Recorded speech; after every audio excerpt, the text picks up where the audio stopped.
expect the unexpected by Arctic Vulpix and maybe Corona Pax, I believe. Uh, it didn't say, but maybe, because I know she created Heidi, and she wrote a story about what happened with Heidi warehouse with the toys and that. But yeah, we're on chapter 30. Uh, it looks like we're not doing night 6 just yet. That might be next chapter. This chapter, I think, focuses on how night 6 is gonna get harder because with the originals, they got possessed, and so they weren't holding back. Uh, so this is going to explain how night 6 is gonna get tough. So, if you want to follow along, chapter link will be in the description below as always. Let's get started. Chapter 30 Tragedy. Puppet was prepared the next day. He waited until there was only a small bunch of older kids standing around looking bored, while their younger siblings played with the bots before making his move. You all look rather bored, he said sweetly as he came near them. Shall I show you our latest activity? It's only for the older kids. You just need to find the pink and white box. His smile turned wicked as they answered with excited affirmatives. Ruby strolled into the pizzeria that night happily, but sensed the heavy atmosphere immediately. Frowning, she walked over to the gang who were talking softly together. Guys, what's going on? She asked slowly. They jumped and turned to look at her, looking worried. There was an instant, Ruby, Frey sighed. Okay. She raised an eyebrow. I don't know why, but some kids got it into their heads to, well. He trailed off, looking rather upset. The kids tore Mangle apart again, Foxy answered, looking away. They might not have liked the toys, but they've been partially dismantled before, and they wouldn't wish it on anyone. Ruby froze. What? What on earth were those brats thinking? She growled, feeling the urge to teach another lesson. They shrugged in answer. Alas, she didn't take it well, Foxy continued. Looks like she's gone back to how she was before. He paused before continuing. She's tougher than any of the other toys, Ruby. Tougher and nastier. It took her a moment before she realized what they were so stressed about. Oh, you guys are worried, she murmured, glad that she'd come early on a whim. Looks like I needed another pick-me-up lecture. They nodded reluctantly. Mangle, she's savage when she's in this state, Bonnie muttered nervously. She even tried to take a bite at the toys a couple times today already. Where's Healy? Ruby asked. Surely this was why they had hired that mechanic. Mangle won't let Healy get close to her, so the toys locked her in the puppet's room to keep her out of the way, Fred explained.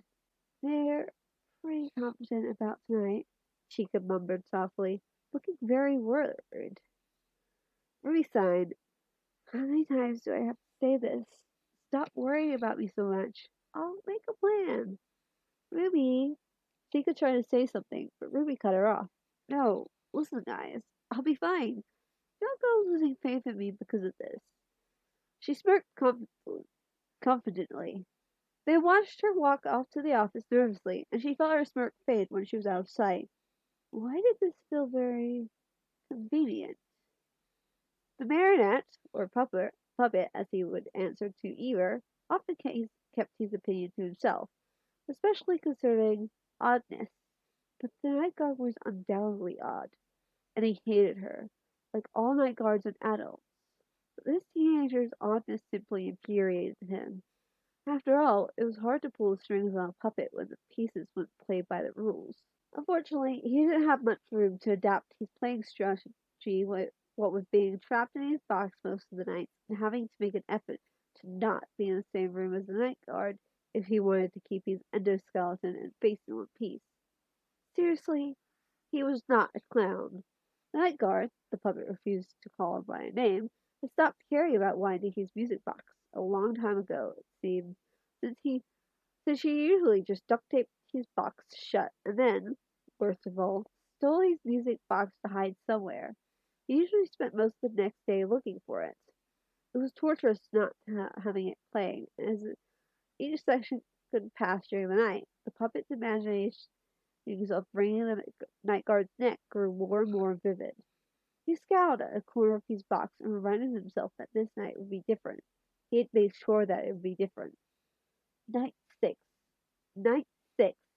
And nobody, including him, had gotten anywhere near killing the night guard. She hadn't even used to be saved by the 6 a.m. alarm. This time? This time had to be different. She was on a completely different level from them at this point after all. She wouldn't make the same mistakes he did trying to scare the night guard before attacking. When she got a chance, the night guard would be killed immediately, before she could swing that damn bat. True, it wouldn't be as satisfying as stuffing her in a suit personally, but by this point he couldn't bring himself to care. The puppet heard he throw something else at the wall.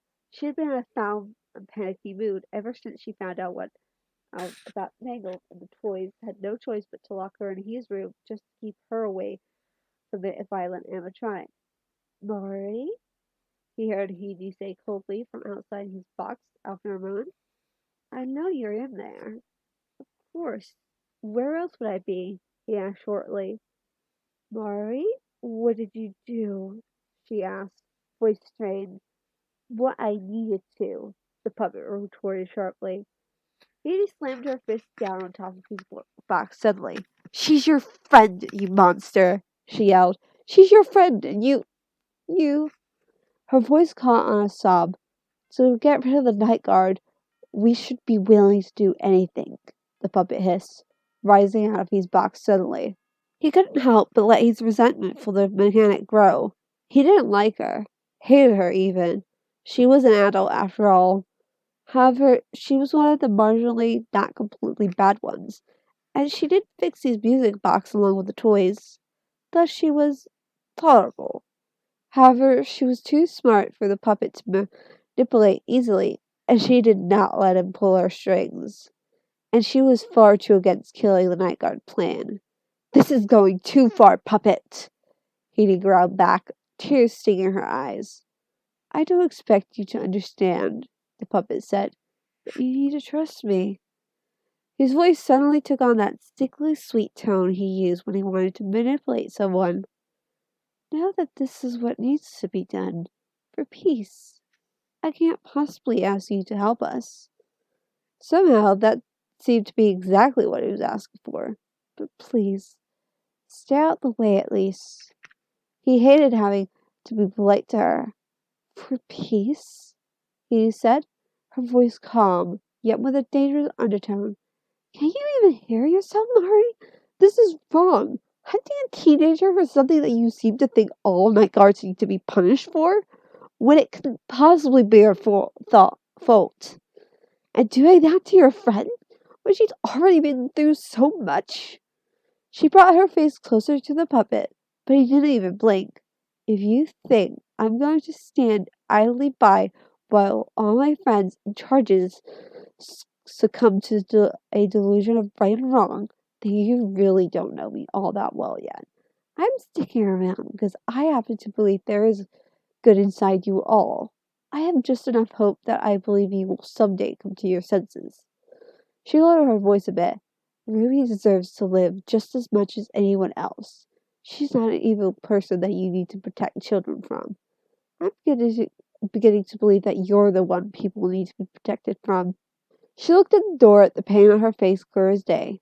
Using kids to hurt Mags like that, just to make her join this sick game? She whispered. The puppet had a bad feeling about that spark in her eye. I hope you're planning to interfere in the game, he hissed. He shot him a look. I'll do anything to end it at this point, she shot back. They stared at each other for a long moment before the puppet let out a low hiss. You should remember something, mechanic, he spoke softly. You are replaceable. She felt a shiver race down her spine, but didn't back down. That doesn't change anything, Mari, she responded coldly. Finally, after a long moment of silence, he leaned forward and whispered in her ear. Loyalty is a fickle thing, Miss Heedy.